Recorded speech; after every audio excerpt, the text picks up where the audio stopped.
Hi everyone, I'm a lazy Naija mom and I'll be showing you how to make mango jam.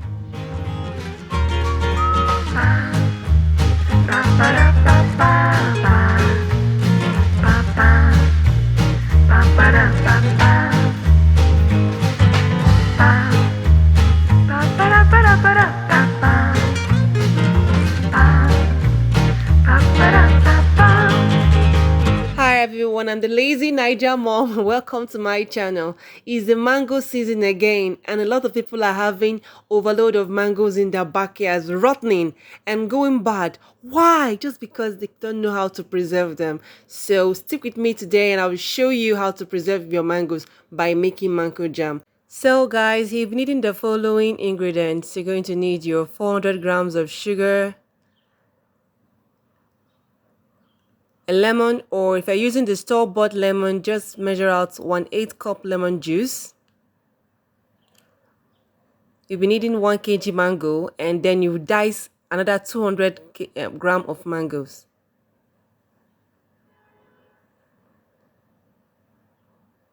You'll be needing an apple. If you're using the smaller variety of apples, just measure out 100 grams of apple. Then we wash our fruits. So after washing up the fruits, we're going to core and dice the apples.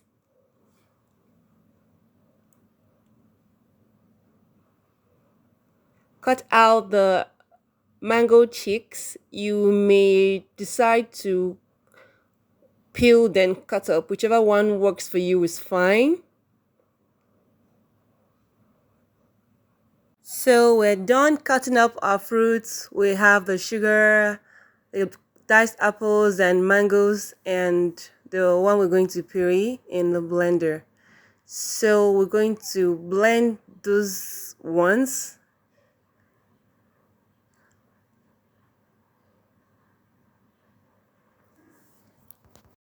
You may decide to blend your apple and mango separately, but I do not see any sense in doing that. They all end up in the same pot anyway, so.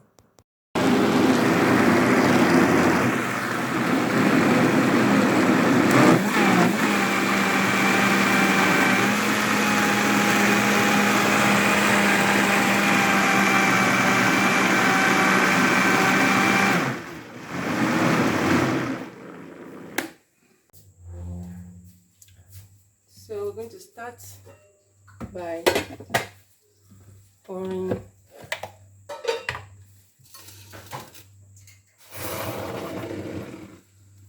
water down into the pot.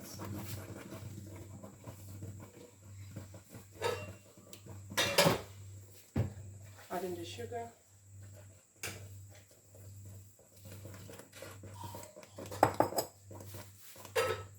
And then stirring with the spatula.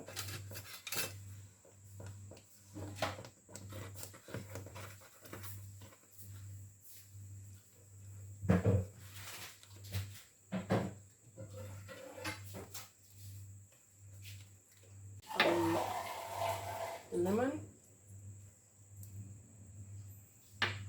and the diced mango, so it gets done very well.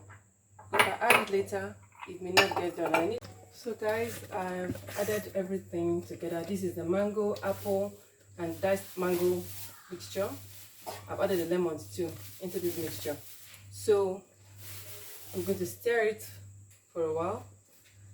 The reason why I use non-stick pot is so it doesn't stick to the pot and burn. As you can see, there's no burn.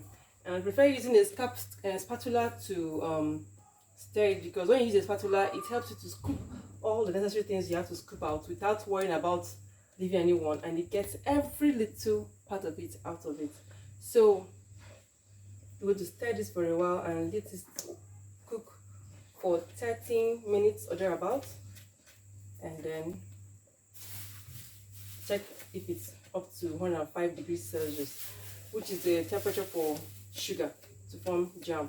So you have to make sure that the temperature doesn't exceed 105. If you have a sugar thermometer, you can try using it, but if you don't, then you're going to use a plate test. I'm going to use and check mine. I do not own one myself, so I use a plate test to check it. I will show you when the time comes how to do that. So for now, we'll let this boil or cook. next few minutes. Ooh. And you have to be careful. It really pours away, and when it pours, it's really hard to clean up. You have to be careful. Right, and I can splatter against the wall. So we boiled it for 30 minutes, and I've done the plate test. As you can see, it's done. I don't know if you can see it from the video. Yes, it's done. You have to make sure that when you pour it, you won't see any water droplets around it. When you turn it, you won't see cooled water around it. That's how you know that your jam is ready. So I'm going to let it cool down for a bit, and then get it cool down to room temperature, so I can now pour it. You can't pour it hot like this into the bottle. So I'm going to pour it when it's down to room temperature. I'll pour it into a jar. I've turned off my heat, as you can see, and I'm waiting for it to get to room temperature. So our jam has cooled down now. So inside the funnel, the dry container, how it will be wet. Transfer into your jar.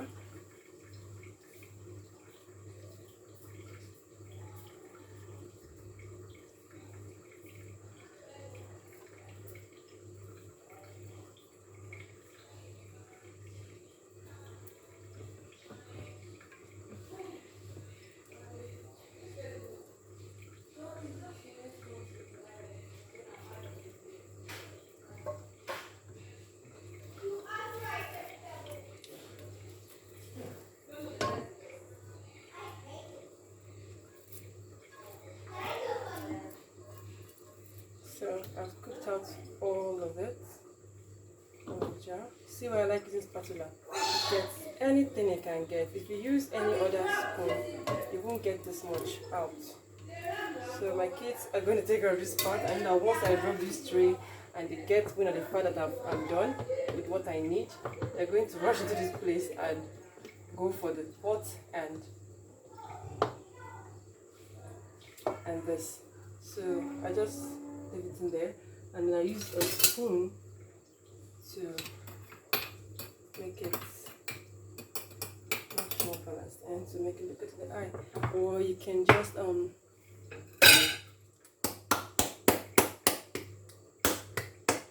see, just so it's versatile as well. So I'm going to allow it cool completely in here. So once it's completely cool, I'm going to cover it.